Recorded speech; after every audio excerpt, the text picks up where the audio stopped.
Հիմա տեսեք, քանի որ ընդհանրապես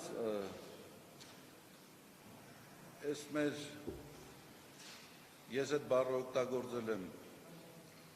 անդրորովայնային հետաքրքրություններով առաջնորդվող մեր իշխանությունների թեթև ձեռքով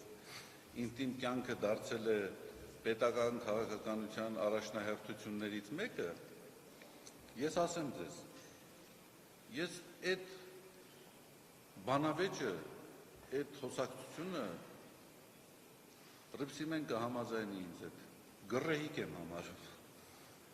գռեհիկ և անթույլատրելի եմ համարում։ Գիտեք ինչ, հիմա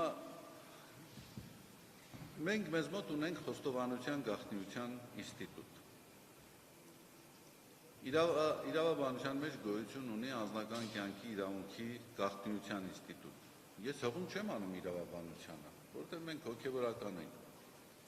Բայց ինձ համար բացարձակապես անհասկանալի է մարդկանց խոսույթը, որ հոգևորականը իրավունք չունի անձնական կյանքի։ Դա ընդամենը էլեմենտար անգրագիտություն է, անկախ նրանից դա ով է ասում։ Անձնական կյանքի իրավունք ունեն բոլորը։ Ոչ իրավական մեկնաբանությունների դաշտում, այլ զուտ հոգևոր ընկալումների դաշտում։ Մենք ինչի համար ենք խոստովանության գաղտնիություն ապահովում։ Անգամ օրենքի մեջ կա, որ հոգևորականը ազատված է խոստովանության միջոցով իրեն հայտնի դարձած տեղեկատվության տարածումից։